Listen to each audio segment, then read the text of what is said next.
Buenos días.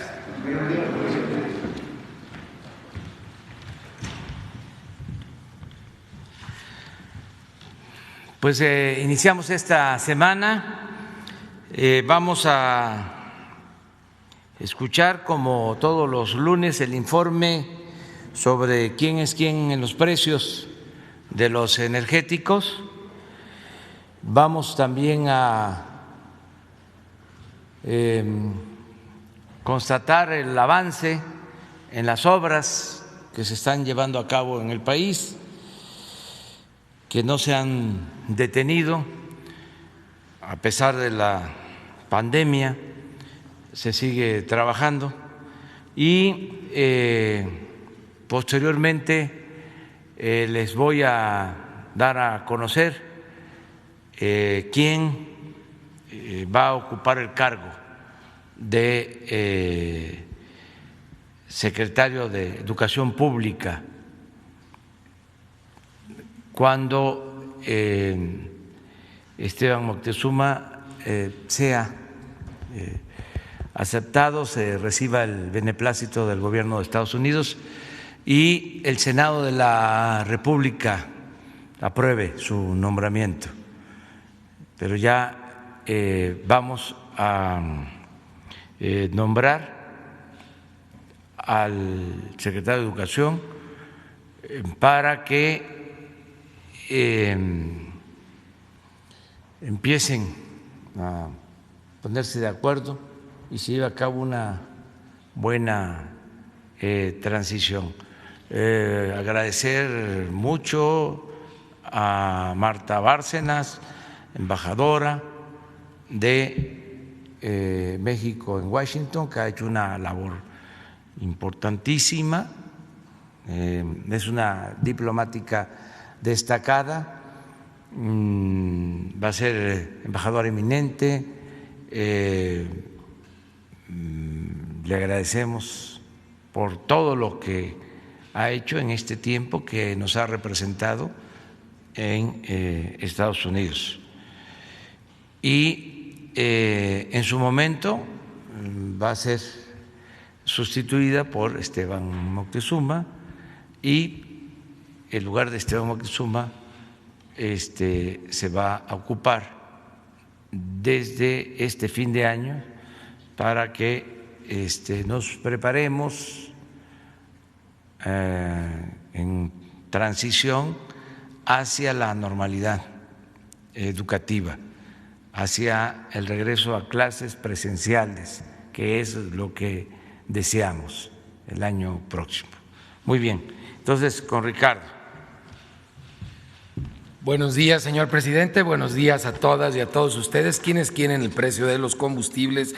En la gasolina regular, el precio más alto con el margen más alto lo encontramos en Redco de Hermosillo, Sonora, 20 pesos con 29 centavos por litro, con un margen de 3 pesos 42 centavos, comparado con los 15 centavos de margen de franquicia Pemex en Veracruz, con un precio al público de 15 pesos 98 centavos. Para la gasolina premium, el precio más alto lo tenemos en franquicia Pemex, Mascota, Jalisco, 21 pesos 82 centavos, un margen de 4 pesos 55 centavos, mientras que Petrolaguna en Gómez Palacios, Durango, con un precio al público de 17 pesos 20 centavos por litro, tiene un margen de 22 centavos por litro. Para el diésel, 3.71 el margen de Winstar en Ure, Sonora, con un precio al público de 21 pesos con 70 centavos, comparado con Móvil en Morelia, Michoacán, un precio al público de 16 pesos con 80 centavos por litro, un margen de 27 centavos. Las tres marcas más caras, Redco, Arco y Chevron, que había estado en el primer lugar, bajó al tercero, bueno, ahí van haciéndole la luchita, y las tres más baratas, Total, G500 y Orsan. Con corte el día 18 de diciembre, la mezcla mexicana de petróleo fue de $47.50, comparado en febrero de este mismo año con $44.40. Ustedes ven, hay un 8% de aumento en el precio de la mezcla mexicana de petróleo. Sin embargo, el tipo cambiario, en donde el dólar está más barato, esto nos ha favorecido y afortunadamente los precios no han regresado a los niveles de febrero. Pueden ver que están muy por abajo de ellos. El diésel la semana pasada promedio 19.24 con corte el mismo día 18 de diciembre, la premium 18.77 y la regular en 18.24 por litro. Si vemos ahora los trabajos de verificación en materia de gasolineras, atendimos 263 denuncias presentadas a través de la app de Litro por medio de 135 visitas o verificaciones. 2 gasolineras no se dejaron verificar. Estación de servicio Jorobas, que yo creo que a los que joroban es a los consumidores, porque si no nos hubieran dejado verificar. En Huehuetoca, en el Estado de México, para que eviten esa gasolinera que joroba, servicios Jorobas, y servicio panorámico de Tepextloc, Estado de México, que tampoco se dejó verificar y que estaremos visitando junto con la Guardia Nacional y la Fiscalía General de la República. También ya cerramos el de Miguel Hidalgo en la Ciudad de México. Recuerdan que encontramos ahí rastrillos. Ya tiene en su control la gasolinera la Fiscalía General de la República, gracias a la Fiscalía General de la República por ese gran apoyo que nos están dando a los consumidores para que no nos roben. En la app de Litro por Litro, 15.59 la gasolina regular a través de móvil en Metepec, Estado de México, y 15.79 Diesel Max en Culiacán, Sinaloa. 2 ejemplos de la más económica, mientras que la más cara, 20.97 franquicia Pemex en Chilapa de Álvarez Guerrero, y 20 pesos con 9 centavos de Arco en Hermosillo, Sonora. De la premium, la más barata, de ejemplo, 16.44 franquicia Pemex Medellín de Bravo, Veracruz, y 16 pesos con 54 centavos G500 en Querétaro, mientras que la más cara, Shell, 21.29 en Iztapalapa, aquí en la Ciudad de México, y 20.99 franquicia BP en Iztapalapa, en la Ciudad de México.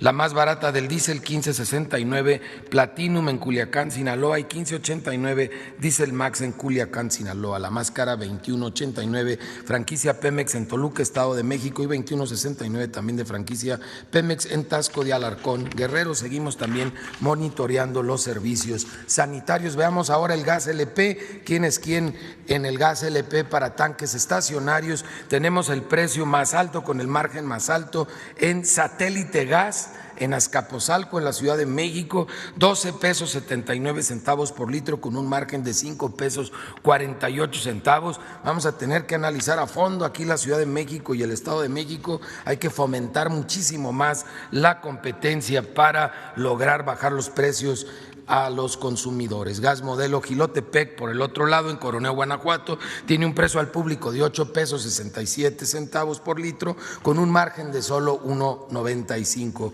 por litro. Servigas del Valle, en Coajimalpa, también en la Ciudad de México, otra vez altos los precios por acá en la Ciudad de México, 23 pesos con 27 centavos por kilo para el cilindro de gas LP, un margen de estos otros angelitos, 9.18 nada más por kilo, comparado con 3.40 por kilo de Ultragas en Acapulco, Guerrero, que tiene el precio al público a 17.50 por kilo. Estabilidad en los precios del gas LP. En las verificaciones a los expendedores de gas LP hicimos 41 visitas, una resultó con infracción, 3 negativas de verificación. En general, las que verificamos con buenos números, pero las 3 que no se dejaron verificar: Peñagas de La Paz, México; Ostogás en Milpa Alta, en la Ciudad de México; y Francisco Javier Medrano Ibáñez en Tláhuac, en la Ciudad de México. Los visitaremos con la Guardia Nacional, porque también queremos estar seguros que no estén vendiendo huachigas. Muchas veces eso es lo que están ocultando,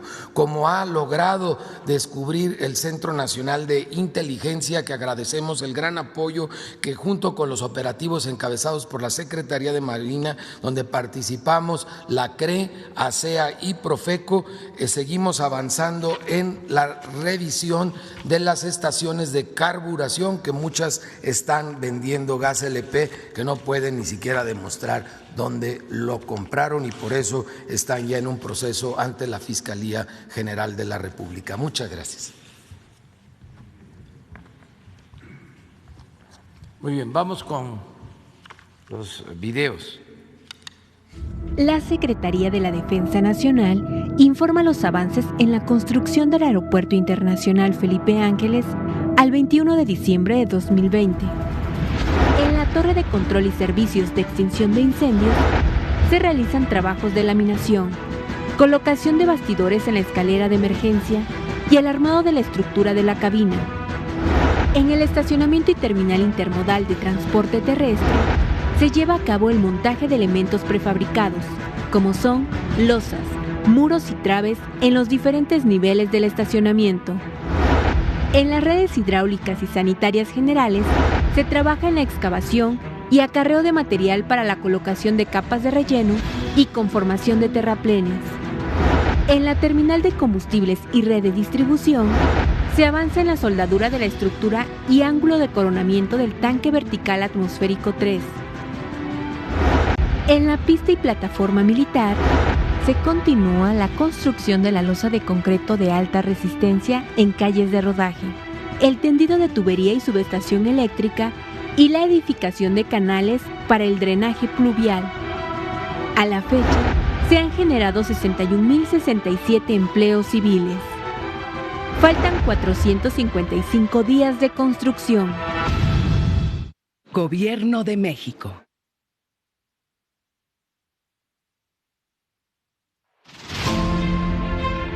Es 18 de diciembre, seguimos trabajando en Dos Bocas, estamos en el área de efluentes, donde se trata el agua amarga, aminas, azufre, y va el reporte esta semana. Avance en los trabajos de construcción de la refinería de Dos Bocas. En esta semana se concluyeron las cimentaciones profundas del paquete 2 y 3 a cargo de la compañía Samsung, así como la planta de aguas amargas y aminas a cargo de Techint. Con esto se termina el pilotaje de las 17 plantas de proceso.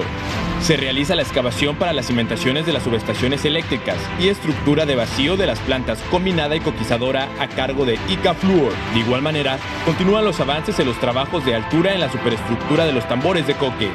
Se inicia la construcción de las cimentaciones superficiales del Rack 7 con la excavación y descabece de pilas.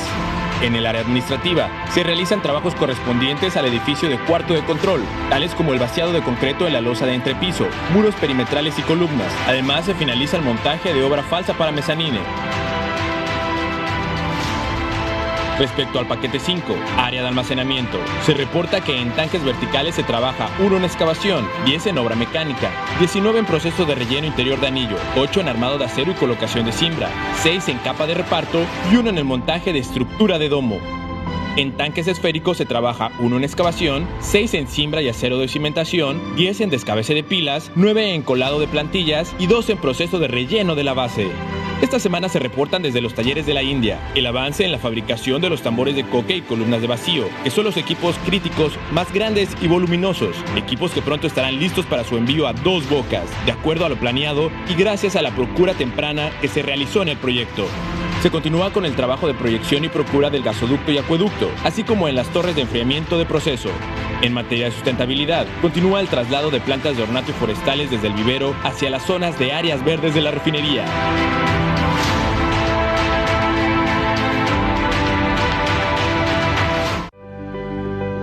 Tren Maya, reporte de avances, semana 18 de 157. En el tramo 1, continuamos con las obras de drenaje y la construcción de pasos vehiculares.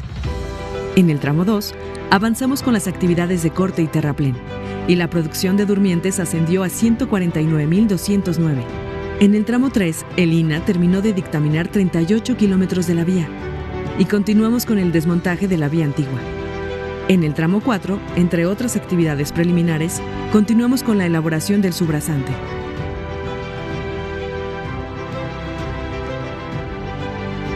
El fin de semana pasado se realizó la visita presidencial de supervisión de obra junto con los constructores y el equipo de Tren Maya.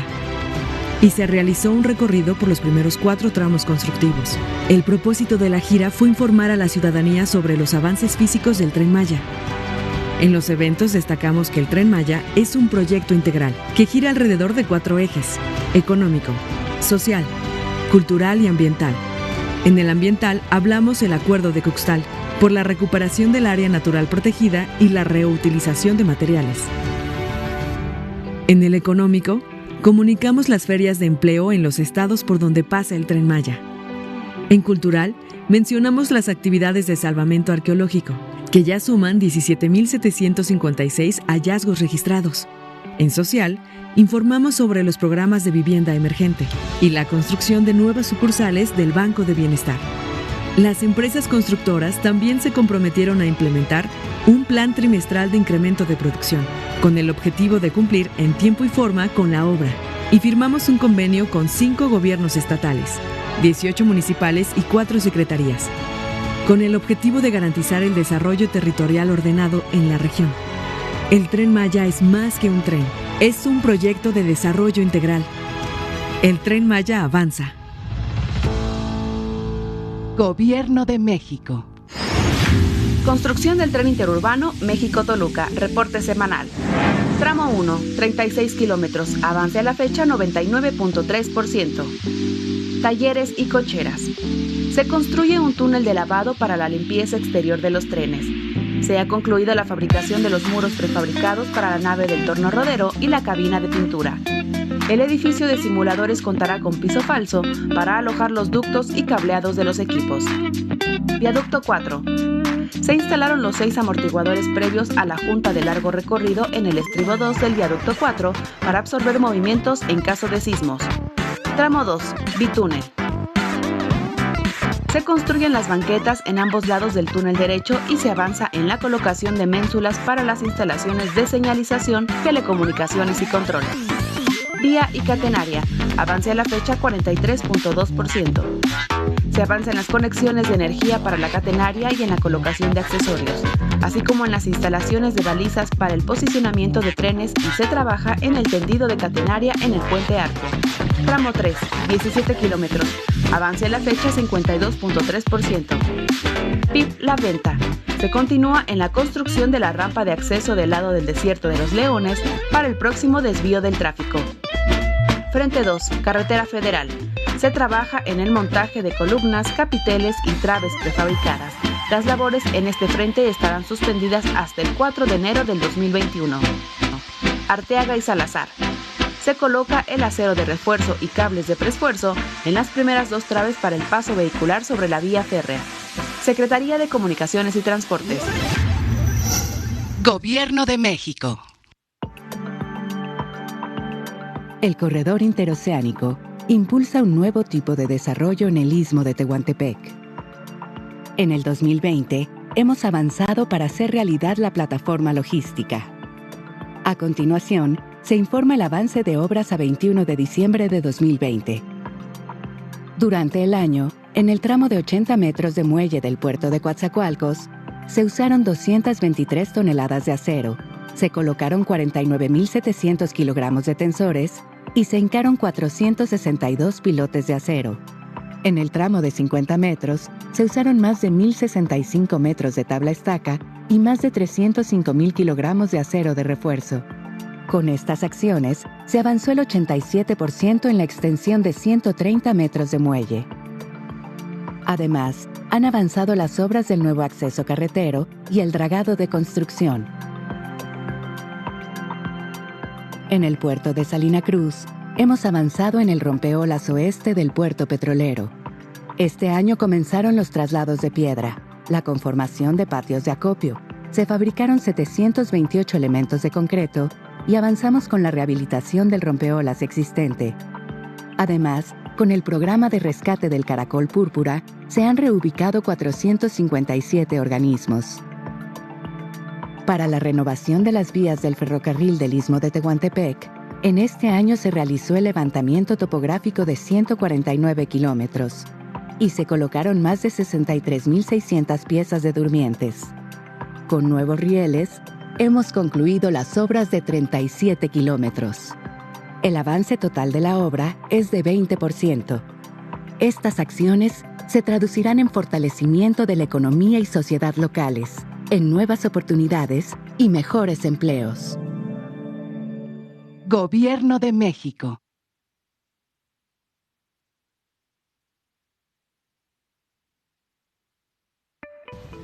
La Comisión Nacional del Agua informa los avances del proyecto ecológico Lago de Texcoco. Vivero. Continuaron los trabajos de montaje de vigas y columnas en pabellones y módulos de malla sombra.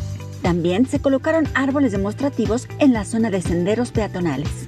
Se montó el cercado perimetral y concluyó la construcción de los bordos del biofiltro. Reforzamiento y mejoramiento de terracerías. Prosiguen los trabajos de despalme de caminos y excavación, así como la colocación de las capas de desplante geotextil, geomalla y capa estructural de las plataformas y caminos. Ciénega de San Juan, fase 1. Se mantienen los trabajos topográficos de nivelación y estacado. Concluyó el desmonte de la zona y se realiza el tendido de tesontle, geotextil y geomalla triaxial para la construcción de los bordos que también servirán como caminos de paseo. Juntos, haremos del Parque Ecológico Lago de Texcoco uno de los parques urbanos más grandes del mundo en beneficio de la población del Valle de México. Gobierno de México. Muy bien. Este es el informe de los trabajos que estamos llevando a cabo. Quiero pues enviar mi pésame a familiares, a amigos del diputado Delfino López Aparicio de Chimalhuacán, del Estado de México, que falleció por COVID.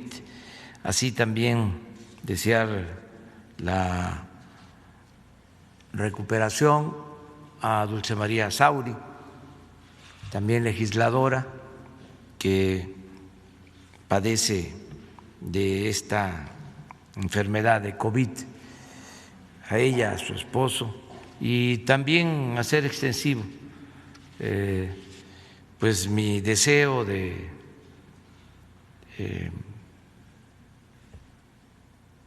consolación, de solidaridad a muchos familiares de quienes han perdido la vida por COVID. Siempre lo vamos a estar diciendo, enviarles abrazos fuertes a quienes han perdido a sus seres queridos, amigos, conocidos, familiares, a muchas personas que desgraciadamente han perdido la vida por esta pandemia. Vamos a seguir adelante, vamos a seguir luchando para enfrentar la pandemia, para también recuperar la economía, para seguir llevando a cabo la transformación del país, porque eso no lo podemos dejar de lado. No sería bueno que por la pandemia ni por la crisis económica nos cruzáramos de brazos. Tenemos que seguir adelante, adelante, buscando la transformación del país, combatiendo la peste de la corrupción para purificar la vida pública de México, sentar las bases para que tengamos un país más justo, más libre, más igualitario, más fraterno, que es lo que tenemos que seguir buscando, no dejar de caminar hacia ese objetivo, hacia ese propósito, hacia esa utopía, que se lleve a cabo la cuarta transformación de la vida pública del país. Por eso también voy a dar a conocer el día de hoy la decisión que tomé para que en la Secretaría de Educación Pública se desempeñe como secretaria de Educación Pública la maestra Delfina Gómez Álvarez. Ella va a ser la próxima secretaria de Educación Pública. La maestra Delfina pues tiene esa profesión, es maestra, empezó como maestra de grupo, maestra de primaria, en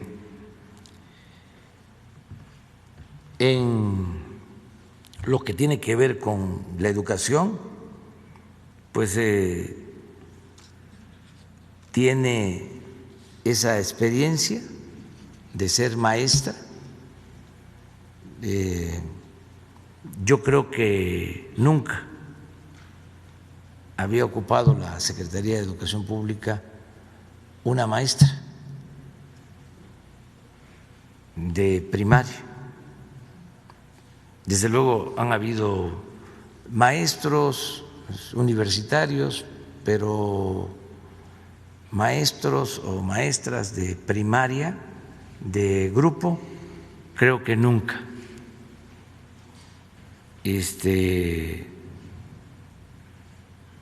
O pocos, porque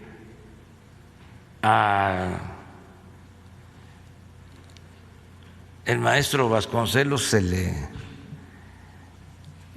decía maestro José Vasconcelos, pero era abogado de profesión y fue un gran maestro, desde luego, y otros maestros, pero de primaria y mujer no creo. En lo administrativo, en lo público, la maestra Delfina se ha desempeñado como presidenta municipal de Texcoco, fue presidenta municipal de Texcoco, electa democráticamente, fue diputada federal, también electa, y senadora de la República, electa democráticamente. Ahora va a estar en la Secretaría de Educación Pública.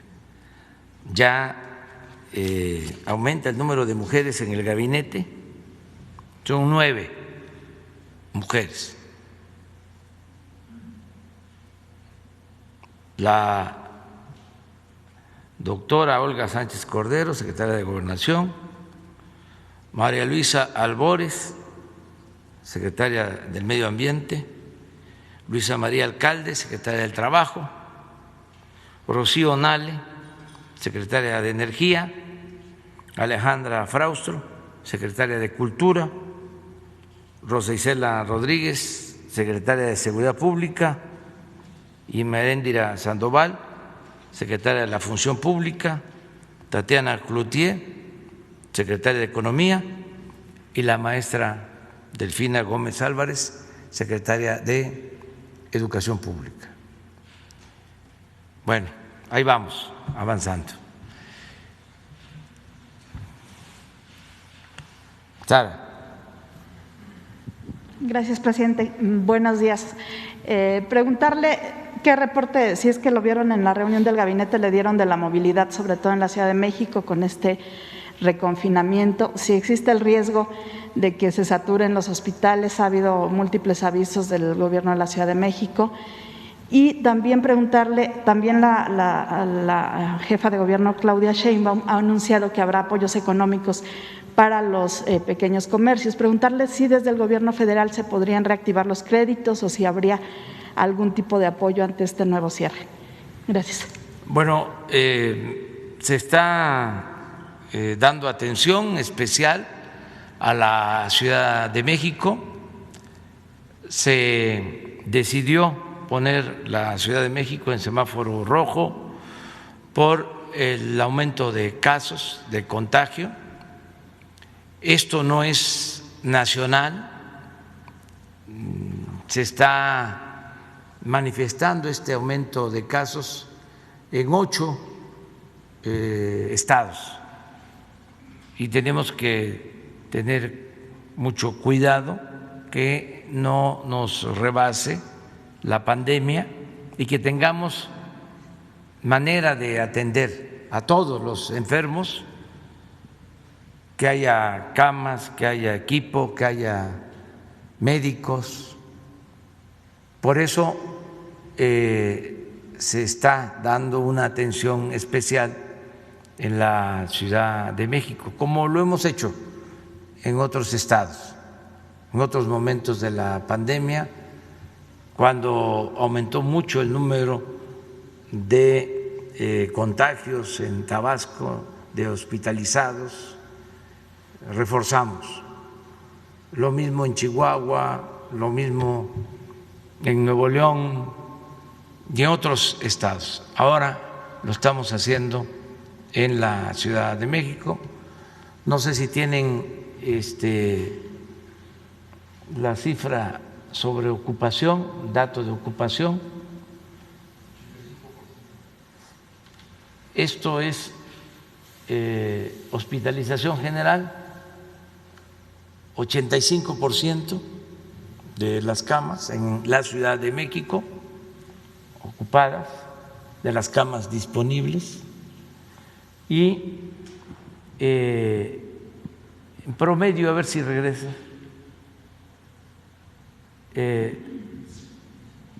tenemos 45 nacional de ocupación, pero sí es en primer lugar en ocupación la Ciudad de México y en segundo el Estado de México. Por eso se decidió poner en semáforo rojo. Y luego está la ocupación en camas con ventilador, que es, creo que Baja California con 75, Baja California, y 70 la Ciudad de México. Se está ampliando el número de camas en la Ciudad de México. Está iniciando ya, se abrió un hospital de el ISSSTE, recién construido, equipado para 120 camas. La Secretaría de Marina, la Secretaría de Defensa están ampliando también espacios. Se tiene ya contratación de médicos y se tienen todos los equipos, de modo que siempre tengamos espacio para atender a los enfermos. Desde luego, repito, no queremos que la gente se enferme, lo que queremos es que nos cuidemos todos, que se evite el contagio. Y por eso estas medidas de convocar a no salir de casa si no es urgente, si no es indispensable, continuar con la sana distancia, no confiarnos, cuidarnos, no estar pensando en las prohibiciones, sino pensar en que nosotros debemos, en ejercicio pleno de nuestras libertades, autolimitarnos y cuidarnos. Prohibido prohibir. Tenemos que lograr que no haya contagios y ese es el propósito. No sé qué otra cosa me preguntaste. Sobre la movilidad en la ciudad este fin de semana, sí. El sábado sobre todo hubo mucha gente en las calles. Está bajando la movilidad. Hoy informaron en la mañana que donde ha bajado, pero menos, la movilidad ha sido aquí en el centro, sí, pero en el resto de la ciudad hay menos movilidad. Y yo espero que la gente nos siga apoyando como lo ha venido haciendo y que nos cuidemos, nos guardemos. Yo creo en la gente, le tengo confianza al pueblo y sé que va a funcionar el que nos guardemos para evitar contagios. Vamos a lograr ese propósito. ¿Y si habría apoyos económicos para los pequeños comercios que ahora han tenido que cerrar? Lo vamos a considerar, pero si ya lo planteó la jefa de gobierno, pues se va a llevar a cabo. Nosotros estamos apoyando a pequeños empresarios, sean del sector formal o del sector informal, y siempre va a haber ayuda. ¿No se reactivarían estos créditos que dieron hace unos meses de 25,000 pesos? Vamos a ver qué decide la jefa de gobierno y nosotros vamos a apoyar, pero siempre vamos a estar apoyando a, en este caso, pequeños empresarios del sector formal o del sector informal. Gracias, presidente. Y preguntarle en otro tema sobre su conversación con el presidente electo de Estados Unidos, Joe Biden, si nos pudiera ampliar la información sobre los temas que se tocaron. Bueno, fue una plática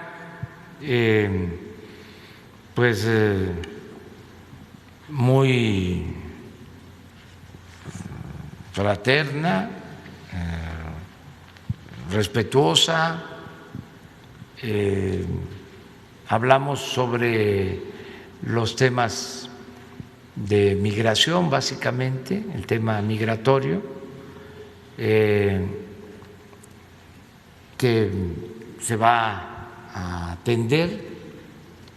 Él tiene claro que se debe de apoyar a los países de Centroamérica y a México, sobre todo a estados del sur, sureste del país, para que haya desarrollo, atender el fenómeno migratorio, dando opciones, oportunidades de empleo, de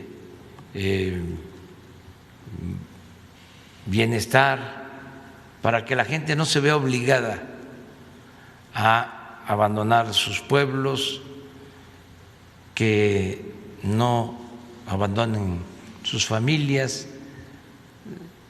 Él sabe que la gente abandona sus lugares de origen por necesidad, no por gusto, de modo que lo que tiene que hacerse pues es ir a las causas y promover el desarrollo del sur.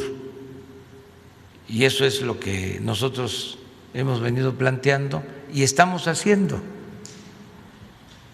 Quedamos en que se va a reforzar esa política. ¿El plan que usted había propuesto para Centroamérica? Sí. ¿Es específicamente? Sí, sobre ese plan se va a trabajar y se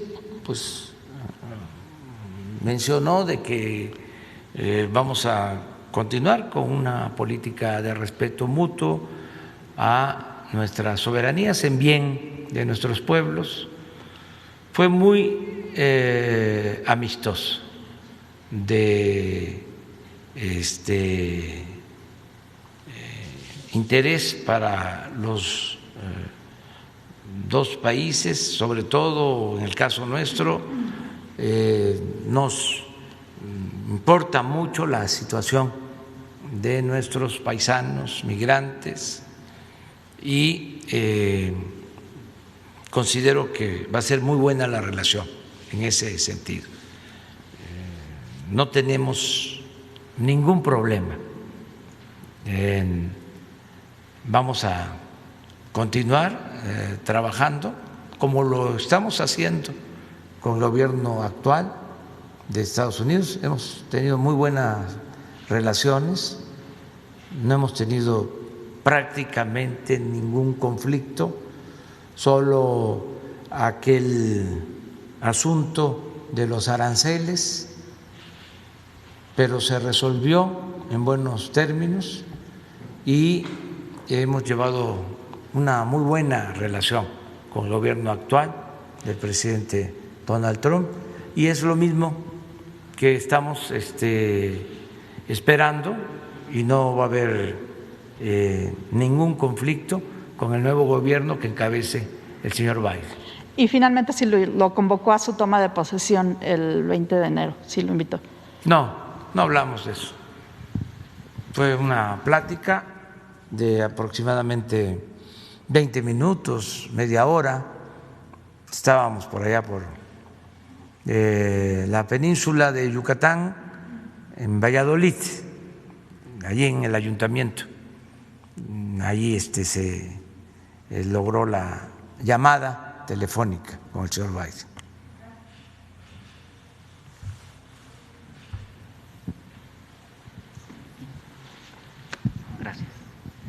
Buenos días, Carlos Tomasini del sitio de noticias códigolibre.mx.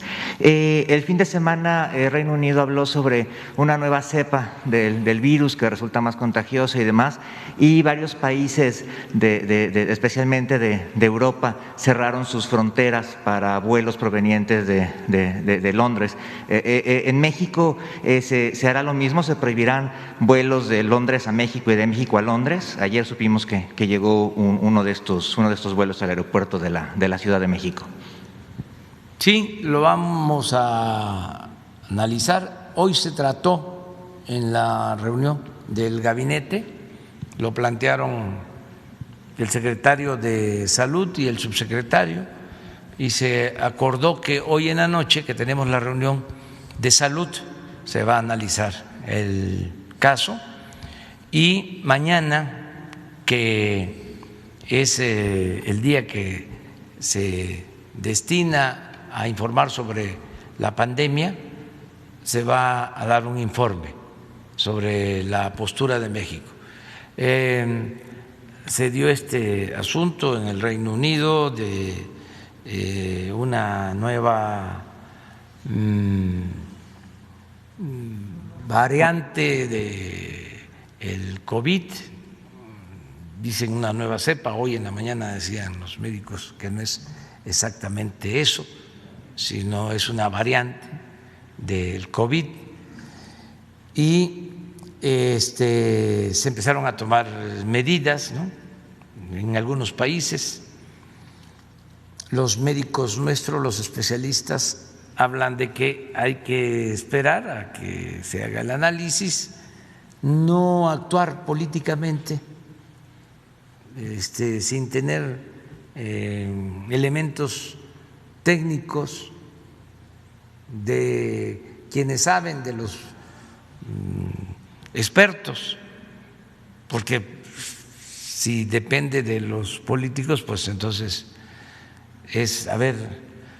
hay esta variante de COVID en Inglaterra, ya salió en los medios. Ya estos países están cerrando sus aeropuertos, no quieren recibir vuelos del Reino Unido. No vamos a hacer nosotros lo mismo. No es así. Para eso hay especialistas que son los que saben si son medidas adecuadas para no producir alarma y que no tenga sentido. No se debe de actuar en estos casos políticamente, ¿no? Pero hoy se analiza el caso, si lo amerita, ya se van a tomar decisiones. Corresponde a la Secretaría de Salud. Gracias.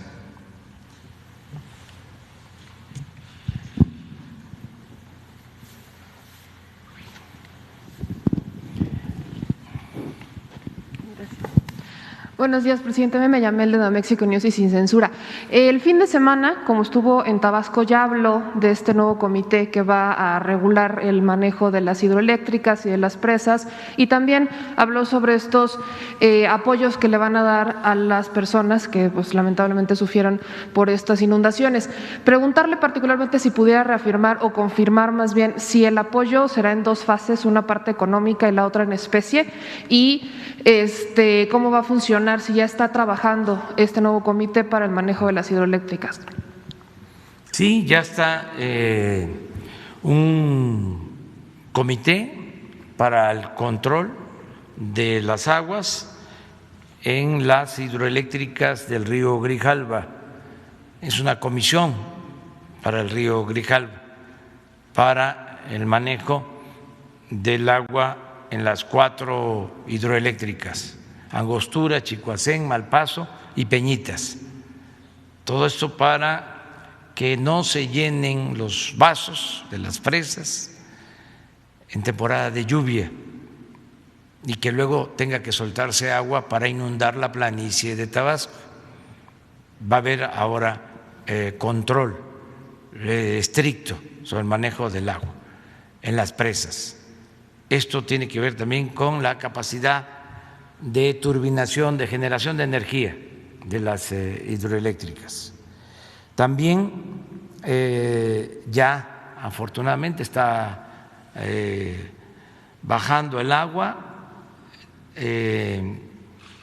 ya se están limpiando viviendas en colonias, en comunidades, en pueblos, y una vez que ya la gente está regresando a sus viviendas, se les está apoyando. Primero se entregaron despensas, 180,000 despensas se entregaron a damnificados. Y ahora se están entregando apoyos económicos por familia, por vivienda. El censo arrojó que fueron afectados por las inundaciones alrededor de 230,000 familias, 230,000 viviendas se inundaron, y se decidió entregar un apoyo de 10,000 pesos por vivienda para limpieza y las necesidades básicas de saneamiento. Ya hasta ayer se habían entregado 150,000 apoyos a igual número de familias, es decir, faltan como 70,000 de entregar. Hoy y mañana se termina. Todas las familias que se inundaron, que sus viviendas fueron inundadas, tanto en Tabasco como en Chiapas. Posteriormente, y ya vamos a iniciar, creo que hoy o mañana, inicia la entrega de enseres domésticos, pero como se va a entregar un paquete de enseres domésticos a cada vivienda, y estamos hablando de 230,000, no hay en producción, no hay en las fábricas el número de estufas que se requieren, el número de refrigeradores. Entonces, vamos a entregar por parte los electrodomésticos. Primero van a ser 100,000 hasta marzo pasando las elecciones, porque no se pueden entregar víveres, despensas, electrodomésticos, nada antes de las elecciones. Pasando, ya se entrega el resto a todas las viviendas. Están ayudándonos los fabricantes de electrodomésticos y se pudo comprar los refrigeradores, las estufas, los sartenes, todo lo que se está adquiriendo en el extranjero, pero se decidió hacer la compra aquí para apoyar a las fábricas, a las empresas nacionales. Y las empresas nacionales como Mave, por ejemplo, Vasconia y otras, están haciendo descuentos. Se está comprando de manera directa y ellos están ayudando con mejores precios. En eso vamos. Ok, presidente. Por otro lado, Pemex es la empresa, es una de las empresas productivas del Estado, lamentablemente de las más incluso cuestionadas porque, bueno, todos sabemos la corrupción que ha imperado dentro de la empresa. Lamentablemente, presidente, hace algunas semanas, si no estoy mal, en noviembre, le comentamos sobre el caso de algunos empleados del área de recursos humanos. Uno lo terminaron pues separando del cargo porque fue a comer con Romero de Champs y entra una nueva persona. Esta nueva persona, tengo entendido, es mujer, se llama Noemí Villalobos, por lo que tengo entendido, y bajo instrucciones de ella y de esta área se ha despedido a una empleada con el argumento, ella venía haciendo denuncias públicas por corrupción, incluso hasta violaciones. Estas denuncias no están siendo investigadas y el motivo por el que la despiden es bajo el artículo 47 por hacer mala imagen de la empresa. Entonces, la empresa pues está más preocupada por la mala imagen que pudiera generarse a raíz de las denuncias en vez de investigar. Usted nos habría comentado que vendría el director de Pemex en algún momento junto con la secretaria de Energía e incluso que vendría el propio Manuel Bartlett de la Comisión Federal de Electricidad para informar los avances que han tenido. Ya se va a acabar el año y no sabemos si esto ocurrirá dentro de este año o el que viene, pero particularmente el tema en esta empresa pues es ese, el área de recursos humanos, como se lo mencionamos, está bajo el poder del sindicato, un sindicato que aún no ha terminado su proceso de limpia y pues con ese mismo argumento se siguen despidiendo empleados sin investigar si sus denuncias son ciertas, si sus denuncias han tenido fundamento, solamente los están despidiendo por la mala imagen que le están generando a la empresa. No sé si pudiera ahí. Pues hay que ver de qué se trata. Siempre se procede, ¿no?, de conformidad con la ley y la instrucción es de que si se presume de actos de corrupción se proceda y se presente denuncia a la Fiscalía General de la República. Vamos a informarnos sobre este caso. Es importante que se sepa que estamos limpiando el gobierno de corrupción como nunca. Es una limpia general de arriba para abajo. Estamos cumpliendo con lo que dijimos: limpiar al gobierno de arriba para abajo, barrer como se hace con las escaleras, porque anteriormente solo se limpiaba abajo, ¿sí?, y arriba mantenían la impunidad. Ahora es de arriba hacia abajo, no se permite, no se tolera la corrupción, no hay impunidad para nadie. Y a Pemex la estamos rescatando de dos calamidades: la corrupción y la privatización. que son como primas hermanas o primos hermanos: corrupción y privatización. Porque en México las privatizaciones fueron sinónimo de corrupción. Entonces, eso era lo que padecía Pemex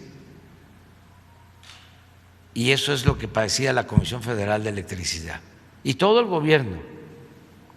Y desde luego todavía falta, ¿sí?, limpiar, pero lo que se ha hecho es bastante.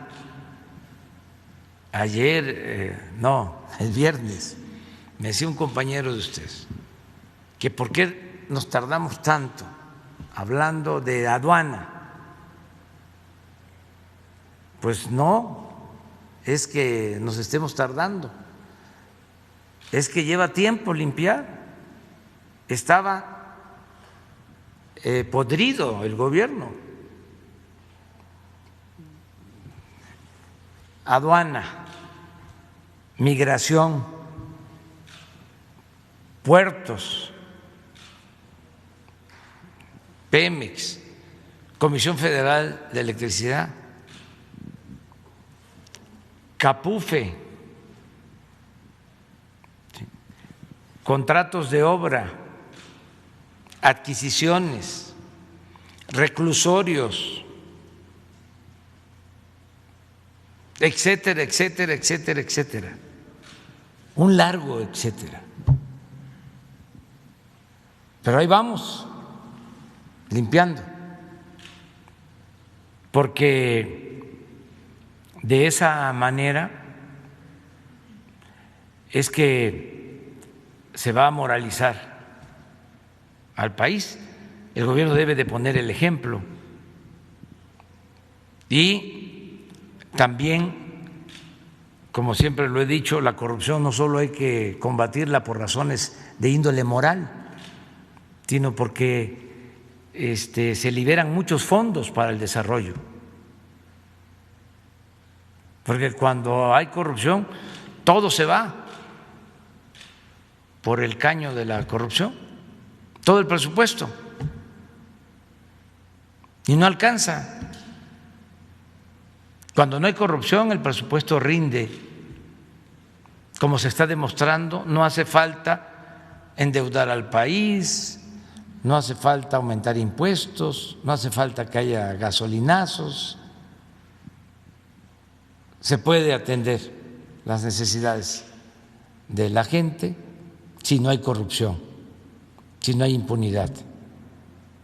Yo calculo que nos hemos ahorrado, por no permitir la corrupción y por la austeridad republicana, como 1.500.000.000.000 en el tiempo que llevamos.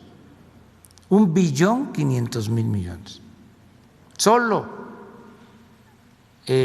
cobrando los impuestos que no pagaban los que se sentían influyentes.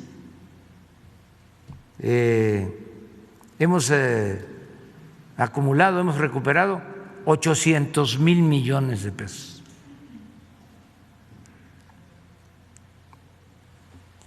A ver si no tenemos el dato de la recaudación última del SAT, el informe que me envía diariamente Raquel Buenrostro. Estamos en crisis y van a ver cómo estamos en recaudación. Pero particularmente ahí acaba de poner, por ejemplo, el tema de aduanas. Aduanas es una de estas instituciones que más ha sido transparente desde que está Horacio Duarte a la hora de decir qué acciones han tomado para combatir la corrupción y para reducir estas viejas prácticas, cosa que no ha pasado en Pemex o no ha pasado tampoco en la Comisión Federal de Electricidad. Prácticamente es hasta que venimos a cuestionarle a ustedes que se informa si Pemex ha hecho algo o no en cuanto a corrupción, en cuanto a limpieza, en cuanto a la limpieza de la institución.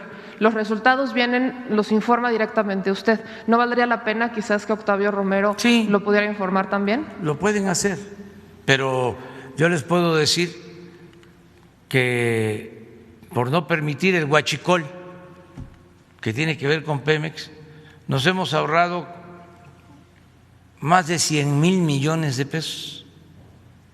Ahora voy a poner el informe sobre eso.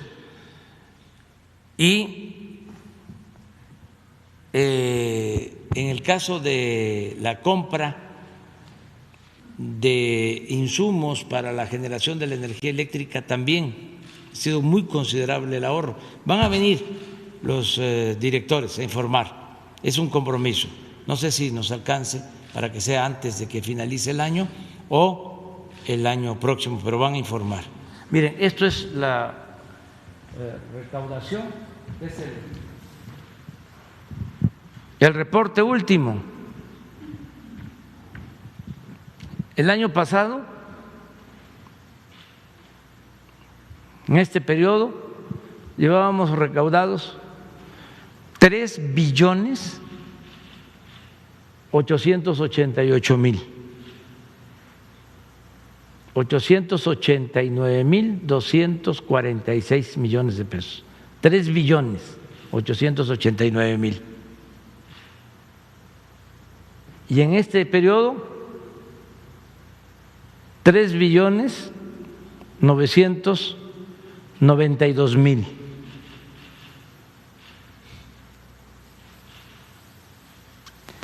En términos cuantitativos, nominales, más de 100,000 millones con relación al año pasado. En términos reales, si agregamos inflación, tenemos una disminución del 0,7. Nada. Eso es en cuanto a ingresos totales, pero en los tributarios, lo que tiene que ver con impuestos, de 3,141,000,000 a 3,260,000,000, 120,000 millones más. Aquí sí es positivo, 0,4. Y si ya vemos, por ejemplo, impuestos sobre la renta, positivo, casi 1% en términos reales. IVA, positivo, 1%. ¿Por qué son estos resultados? Porque ya no hay condonación de impuestos. Estamos combatiendo las facturas falsas, ya no hay influyentismo. También por eso es el enojo, ¿no?, de los adversarios. Pero esto nos da tranquilidad porque tenemos finanzas públicas sanas, necesitamos comprar las vacunas, tenemos el dinero. No necesitamos de crédito porque se está combatiendo la corrupción. Pero a ver, ahora que se informó sobre seguridad pública, hay una gráfica sobre el robo de combustible que tiene que ver también con Pemex. No olvidemos que el huachicol se toleraba. En la torre de Pemex, el piso 3 estaba destinado a combatir el huachicol y tenían equipos modernos porque todo lo querían hacer de esa forma, ¿no? Además compraban equipos carísimos, y sonaba la alarma porque habían sensores en los ductos, pero podía sonar todo el día y nadie atendía la alarma porque había complicidad. Entonces eso se terminó.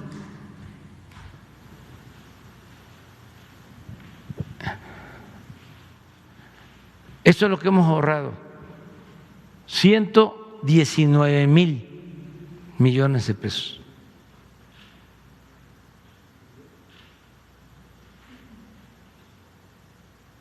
$119,156 millones de pesos, lo que equivale a un ahorro diario de 159 millones diarios.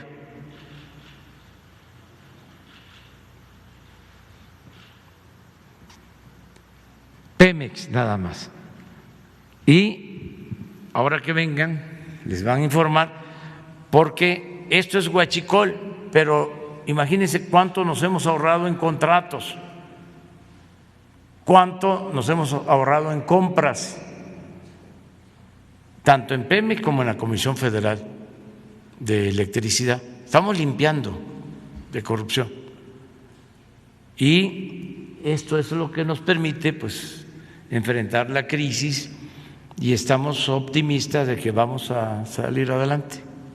Ya, solo por último, presidente, hubo también la semana pasada, antepasada, un tema al que no se le dio mucho foco por parte de los medios y es un convenio de colaboración entre la SEDENA, la Comisión Nacional de Derechos Humanos y la Subsecretaría de Derechos Humanos para que las Fuerzas Armadas tengan una capacitación en materia de derechos humanos.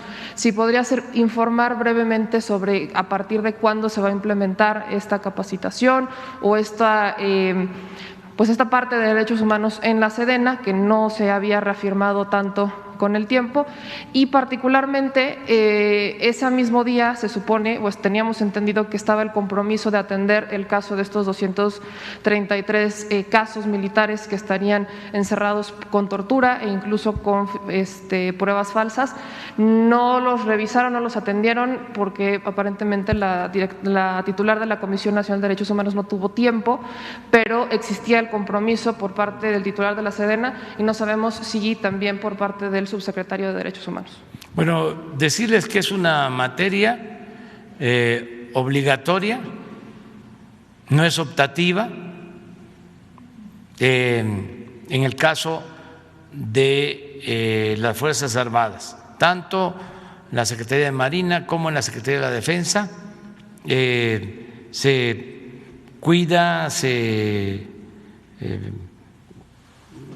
protege, se garantizan los derechos humanos. Ese es un distintivo del actuar de las Fuerzas Armadas. Ya venían ellos tomando en consideración lo del respeto a los derechos humanos y ahora con el nuevo gobierno esto se ha intensificado y hay disposición para seguir avanzando en este propósito. No se van a violar derechos humanos. El Estado mexicano deja de ser el principal violador de los derechos humanos, como era antes.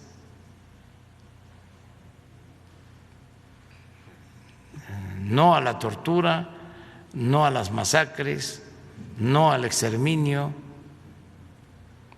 no a la fabricación de delitos. Todo eso se termina.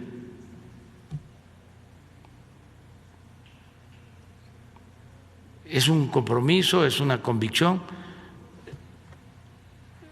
En mi carácter de comandante de las Fuerzas Armadas, no voy nunca a dar la orden para que se reprima al pueblo. Y esto es una convicción ya,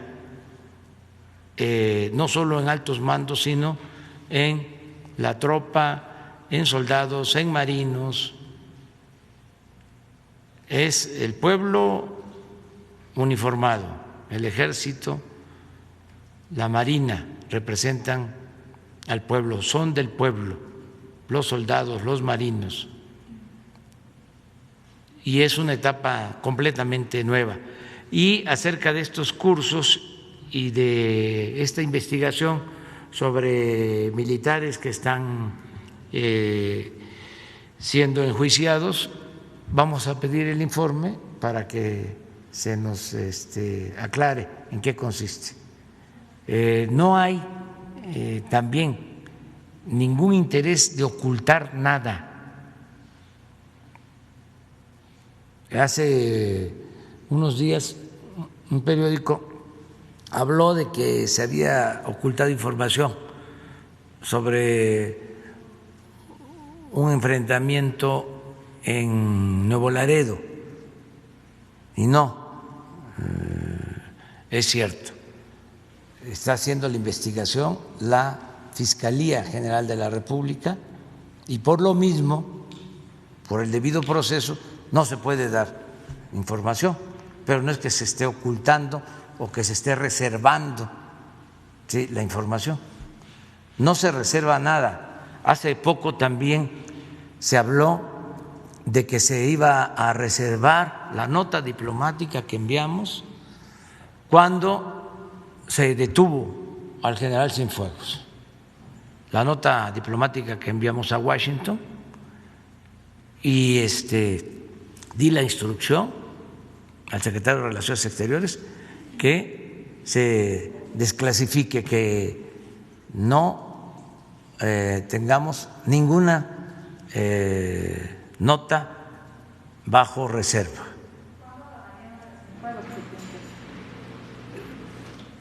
Yo creo que en esta semana se da a conocer la nota diplomática que se envió y yo espero que pronto ya la Fiscalía informe y resuelva sobre este tema.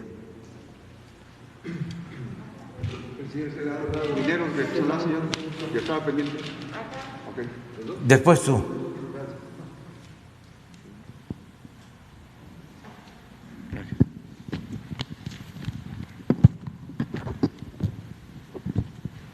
Buenos días, señor presidente. Urbano Barrera, del diario Ovaciones. Primero comentarle que los mineros de Cozalá le dan las gracias por atender su petición y están enterados de que usted giró instrucciones para que la Secretaría del Trabajo, Luisa María Alcalde, ahora que le sea posible, acuda a Cozalá para intervenir y para generar las condiciones necesarias para retornar a las actividades. Los mineros del sindicato que dirige el líder Napoleón Gómez Urrutia y el delegado de la sección 333, Yacer Beltrán Curioca, le mandan más información. Señalan que la compañía canadiense America's Gold Silver, antes del paro, que empezó hace 11 meses, se llevaban 1 millón de onzas de plata, 50 millones de libras de zinc, 20 millones de libras de plomo, lo que equivale a 20,000 millones de pesos. Del oro, para el cual no hay concesión, se llevan 80 toneladas de concentrados de plomo. Como le explicaba la vez pasada, en esos concentrados de plomo se oculta o no se puede extraer hasta después de un proceso entre 1, 2 o hasta 3.9 gramos de oro. Como al día se sacan 80 toneladas de concentrado, se está hablando de 288 gramos de oro, más de 1/4 de kilo de oro puro, y ellos le dicen que imagínese usted el saqueo que se está dando tan solo en una mina de todas las que hay en el país. El metal sale en barco por el puerto de Manzanillo, Colima, previo análisis de un laboratorio que no hace las certificaciones por todo el problema de anomalías de corrupción que hay en aduanas. Ellos dicen que si se cobran todos esos impuestos a las mineras, habría suficientes recursos para vacunas, para hospitales, para médicos, para programas sociales, seguridad, para apuntalar el estado de bienestar. El delegado de la sección 333, Yacer Beltrán, y sus compañeros mineros de Cozalá, Sinaloa, le piden que si puede acudir o que mande a un agente de su máxima confianza y que si ellos mienten en el aspecto de bajos salarios, jornadas de 12 horas, que el trabajo de cuatro empleados lo haga uno, el robo de oro sin pago de impuestos, las nulas condiciones de seguridad, el ecocidio y demás, que ellos están dispuestos a entregar la mina inmediatamente, incluso a que se les consigne ante las autoridades, pues nunca han incurrido en un despojo, como se les señala, porque ellos tienen un laudo a su favor, que lo ganaron de manera lícita y en votación en la ciudad de Mazatlán. Pero también le piden que, de lo contrario, si se detectan irregularidades, pues que se llame al principal accionista de la mina, a Darren Blasutti, para que explique la situación. Ellos dicen y le proponen que de encontrarse irregularidades, que se les revoque la concesión y que se le otorgue al pueblo de Cozalá, y así se despeje también ese amago que hicieron allá en Canadá de denunciarlo a usted y de denunciar a su gobierno. Ellos le piden nuevamente apoyo. Me dieron una hoja de trabajo en donde se ve qué es lo que están sacando de oro y que si ya es posible que se frene este problema. Esa sería la primera pregunta, señor presidente. Sí. Bueno, pues ya tenemos conocimiento de lo que está pasando en Cozalá, en esta mina, desde que estuve hace como 8 meses en Tamazula, Durango, que está cerca, relativamente cerca, aunque Cozalá es Sinaloa y Tamazula es Durango, es en la misma región. Ahí me abordaron los trabajadores mineros y se está atendiendo este asunto. Se llevó a cabo un recuento porque se está definiendo sobre la titularidad del contrato entre dos grupos, dos sindicatos, vamos a decir. Ya se llevó a cabo el recuento y ganó el sindicato que dirige el senador Gómez Urrutia. Ese es el informe que yo tengo.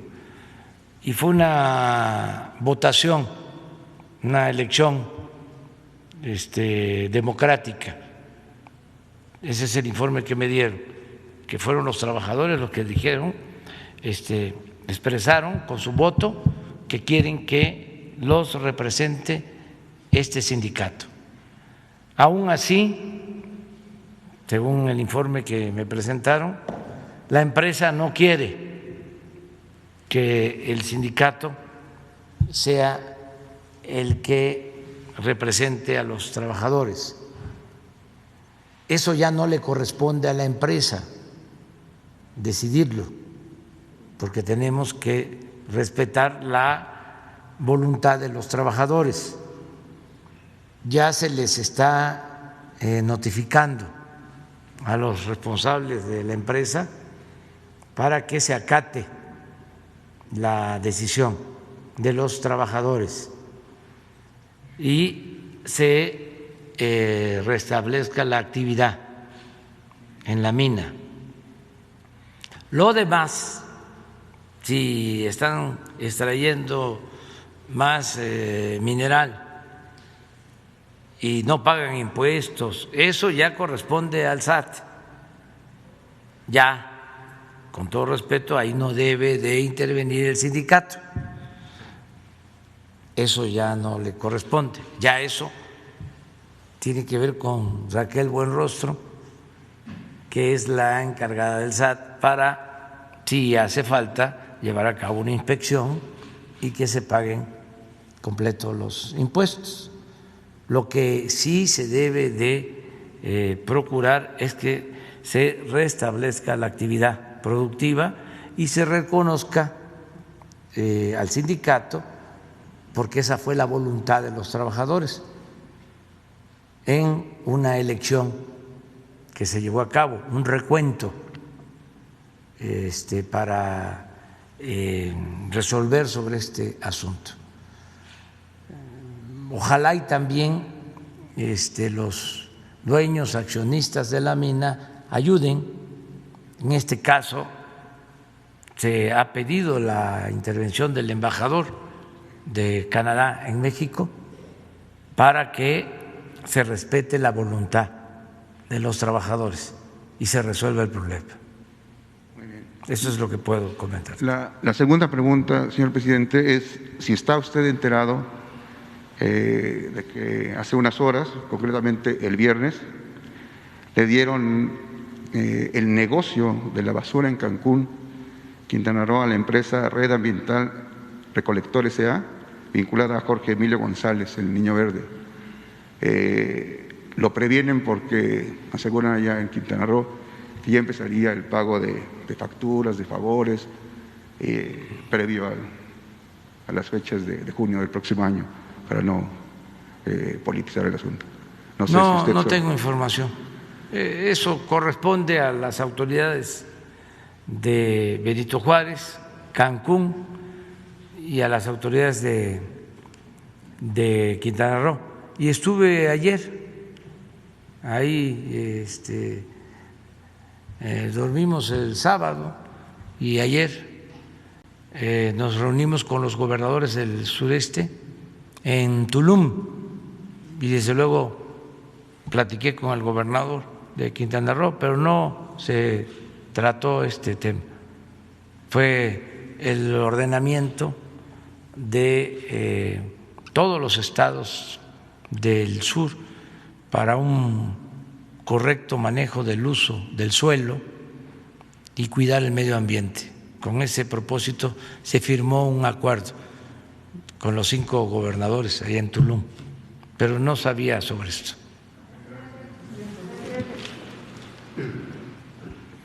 El presidente de México, su servidor Carlos Pozos, reportero de La Molécula Oficial y columnista para la revista Petróleo y Energía. En esta época de agradecimiento, señor presidente, pues yo quiero agradecerle el alto honor de permitirme estar en estos ejercicios de comunicación circular ya por 2 años. También tengo limitado acceso a las conferencias mañaneras, solo 2 días al mes, y por eso me permito, como el 24 pues no voy a estar aquí presente, pues desearle una feliz Navidad para usted y toda su familia, a nombre de muchísimos mexicanos que creen en su proyecto.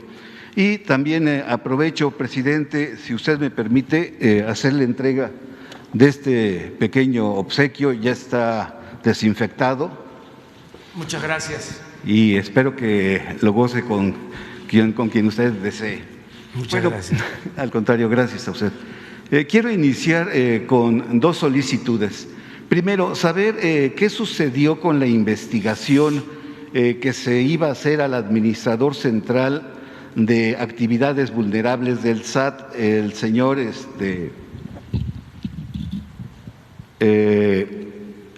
el señor bueno, es el administrador central para asuntos, es Ramón García Gibson. Usted ordenó una investigación y hasta el momento no sabemos nada. Y por otra parte, la otra solicitud es, hablando de Pemex, micros empresarios y medianos empresarios, presidente, le solicita a usted gire instrucciones, si es posible, para habilitar los portales de Petróleos Mexicanos y ellos puedan subir sus facturas de los trabajos realizados en este año, toda vez que se cerraron estos portales y hay un mecanismo que se llama Cadena Productiva Plus, pero es muy selectivo por parte de la empresa productiva del Estado. Esas serían las 2 solicitudes y ahora sí inicio pues con mi primera pregunta, señor presidente. Presidente de México, mi primera pregunta, ¿la victoria de los demócratas acelerará en Estados Unidos la transición energética mundial para la utilización de combustibles menos contaminantes? Empresarios mexicanos del gas natural vehicular le solicitan a usted una ventanilla única para poder facilitar los trámites y así dar la lucha contra la contaminación ambiental en nuestro país. Y en este sentido, hablando de Estados Unidos, presidente, y ahorita que se acaba de tocar el tema, pues de la primera conferencia telefónica que tuvo usted con Joseph Biden, que es el virtual presidente de Estados Unidos, quisiera saber si se quedó en una reunión cumbre entre ambos, usted que lo vaya a visitar a Washington para el mes de febrero, y saber si cambiará la agenda diplomática y saber si están descartados días oscuros en las relaciones con nuestro vecino país del norte. Bueno, pues contesto sobre lo último. No hay nada que temer, son muy buenas las relaciones que se tiene con el gobierno de Estados Unidos, con el actual gobierno de Estados Unidos, y no hay nada que indique, no hay ningún presagio de malas relaciones con el gobierno que va a encabezar el presidente Biden. Nosotros somos muy claros en cuanto a que se busca tener relaciones de amistad con el gobierno de Estados Unidos, porque nos une la vecindad, son 3.180 kilómetros de frontera, pero también hay hermandad en nuestros pueblos. No olvidar que hay 38 millones de mexicanos en Estados Unidos y hay más de 1 millón de estadounidenses viviendo y trabajando en México. Es el mayor número de estadounidenses fuera de su país el que vive y trabaja en México, más de 1 millón. Ni en Canadá, ni en el Reino Unido, en ninguna parte hay tantos estadounidenses como en México. Entonces, es una relación estrecha, cultural, económica, comercial, social, y estamos obligados los gobernantes de los dos países a mantener buenas relaciones. Y hay esa disposición de parte nuestra y también de parte del presidente Biden. La conversación telefónica inició así. Me dijo que él iba a buscar un trato de iguales. Yo le reconocí la expresión porque no implica subordinación, implica apego a nuestros principios contemplados en el artículo 89 de la Constitución, de no intervención, autodeterminación de los pueblos, respeto a las soberanías y cooperación para el desarrollo.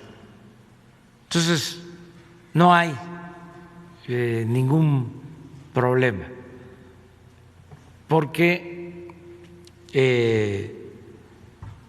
se va a respetar nuestra soberanía, como nosotros vamos a respetar la soberanía del gobierno de Estados Unidos y de los otros gobiernos y las otras naciones del mundo. Llevamos muy buena relación con todos los pueblos y con todos los gobiernos del mundo. ¿Y el mundo, presidente? Igual,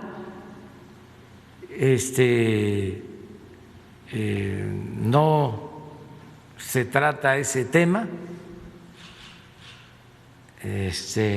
ni cuando estaba la polémica sobre el asunto, nosotros tratamos ese tema, porque no lo consideramos un acto amigable. Entonces, es un tema que no lo hemos tratado. Yo agradezco mucho al presidente Trump que no insistió en el tema. Nunca me lo planteó. No se habló del tema. Fue respetuoso. Y no solo en eso, sino en otros asuntos también. No hubo injerencia en asuntos internos. Y cuando se presentó una situación que es de dominio público, lo que tiene que ver con la detención del general Cienfuegos, y no se nos informó, a pesar de que hay una relación de cooperación, pues hubo una nota diplomática y ellos tomaron la decisión de reponer el procedimiento. Entonces, ha habido respeto hacia el pueblo y hacia el gobierno de México. Entonces, ¿no hay una posibilidad de una reunión cumbre en febrero con el...? No se trató eso. Creo que no hace falta. Es buena la relación.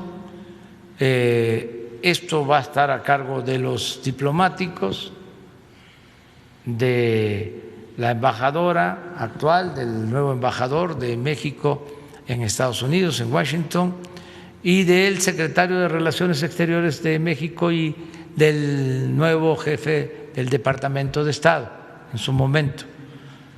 Ya se establecen relaciones sobre los lineamientos de política exterior que hemos llevado a cabo. Bien, presidente. Mi segunda pregunta.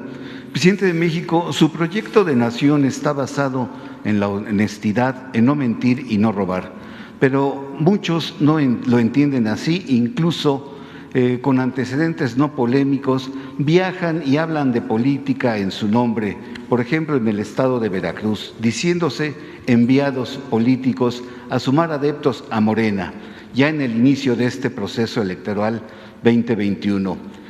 Hablo específicamente de Alejandro Díaz Durán, quien por cierto exhibe un notorio enriquecimiento.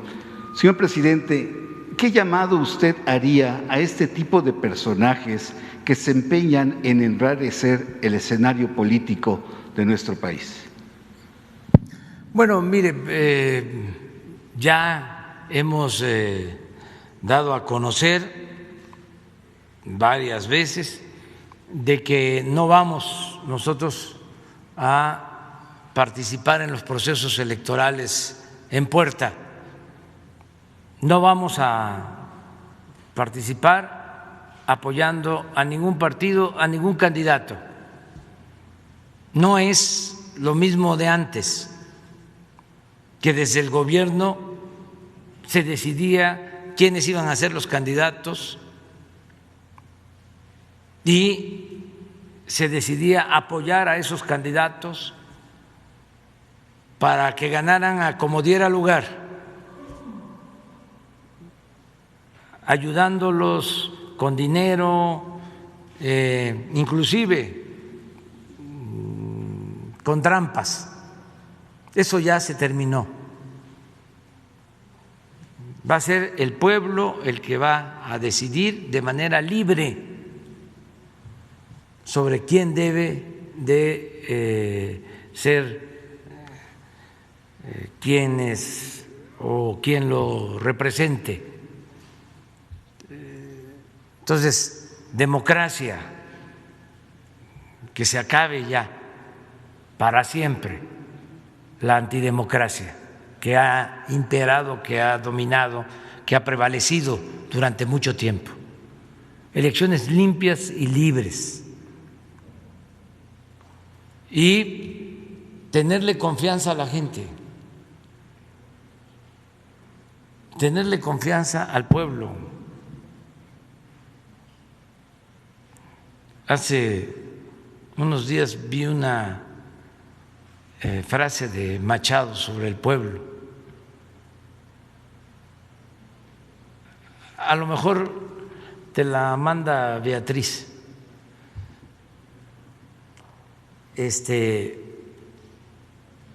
Lo importante que es el confiar en el pueblo.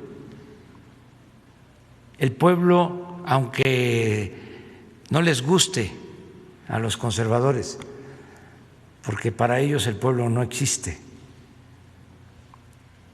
no les gusta que yo diga que es el pueblo bueno, sabio,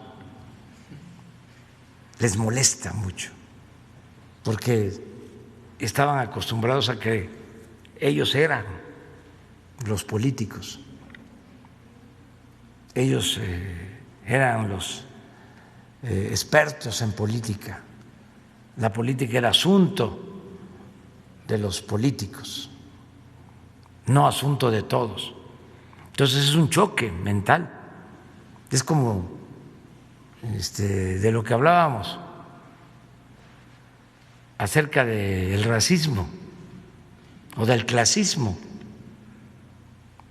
del decir eres un naco y peores cosas que ni siquiera me atrevo aquí a repetirlas para no ofender, pero lo hacían de manera normal.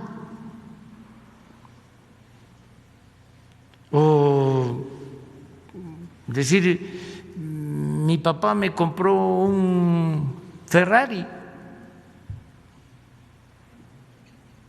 y no lo hacían o no lo decían pensando de que estaba mal.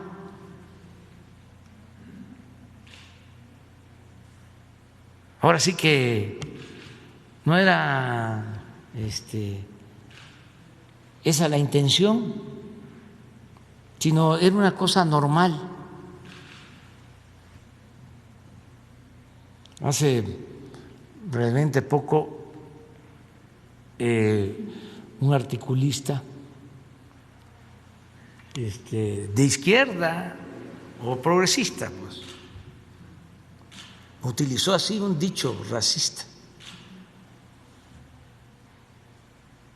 Hace poco también un caricaturista del Reforma, ¿no?, habló de que la 4T era el poder de los nacos. Y no está mal, porque es el poder del pueblo. Pero les molesta. ¿Sí? A lo mejor sí les manda. Yo creo, pero no, si le escribes, puede ser que te mande eso. Entonces, de eso es lo que se trata. Muy bien.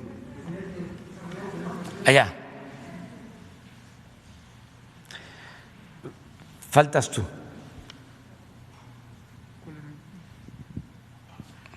Bueno. Buenos días, señor presidente. Mi nombre es Diego Cedillo, de Diario Basta, Grupo Cantón. Presidente, en atención al nombramiento que acaba de usted hacer de la Secretaria de Educación y ante la pandemia de COVID-19 que vive todo el país y todo el mundo, yo le preguntaría, señor presidente, ¿usted alguna vez hizo el comentario que los maestros iban a ser prioridad para vacunarse? Porque más de muchos jóvenes queremos regresar a clases. Hay muchos niños que no pueden tener una infancia normal. Entonces, presidente, con este compromiso que usted hizo en su momento y con el nombramiento ahorita de la maestra, ¿consideraría usted prudente que fuese una prioridad el regreso a clases en el mediano plazo o para cuándo estaría planeado?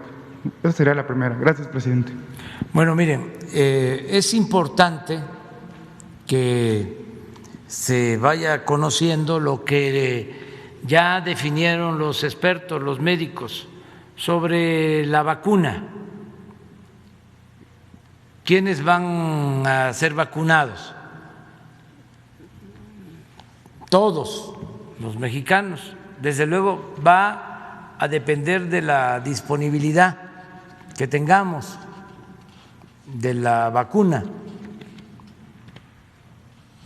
Va a empezar, si cumple Pfizer, y debe de cumplir porque ya se firmó un contrato, tienen que llegar las primeras dosis antes de que finalice el año. Este diciembre.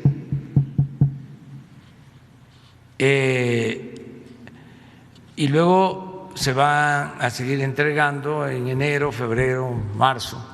Hay un contrato y también en su momento se va a autorizar para el uso de otras vacunas. Ya hay contratos con otras farmacéuticas.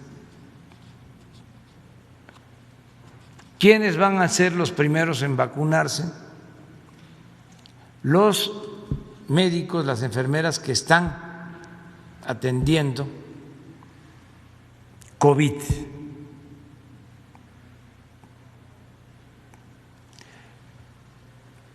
No solo de la Ciudad de México y de Coahuila,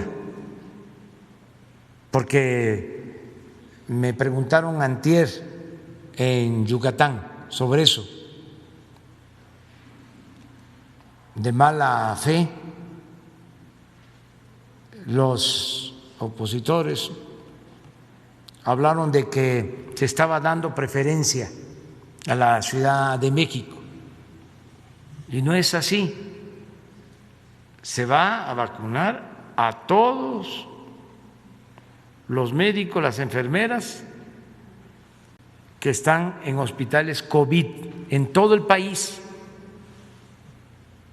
Lo de que llegue la vacuna a la Ciudad de México y a Coahuila es por cuestiones de logística, sobre todo por la refrigeración, pero se va a llevar a cabo un operativo para que ya sea que se movilicen los médicos o se acerque más la vacuna donde están todos los hospitales COVID en el país. Estamos hablando de cerca de 1,000 hospitales COVID. Entonces, a todos. Eso es lo primero. Lo segundo, a los adultos mayores. Es el segundo grupo de población de todo el país.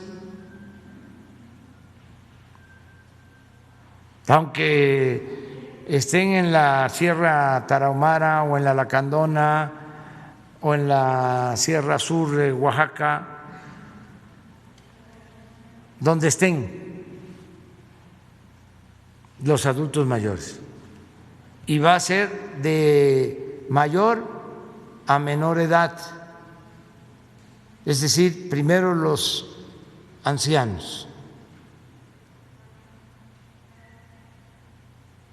Ese es el segundo grupo.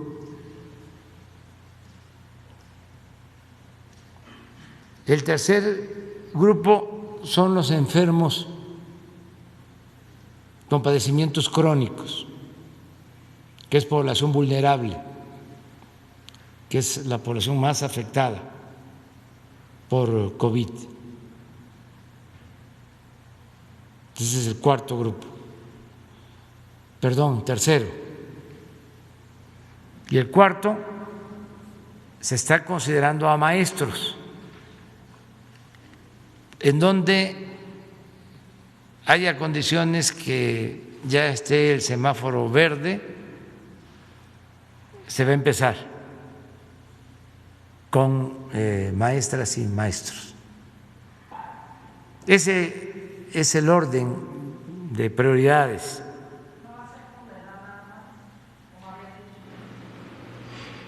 Va a ser así como lo estoy planteando, va a ser edad, pero para adultos mayores. Vamos a decir, de 65 a 90, 100, empezando de 100 hacia 65, como grupo. ¿Sí? Estamos hablando que deben de haber adultos mayores de 65 y más, como 10, 12 millones en el país.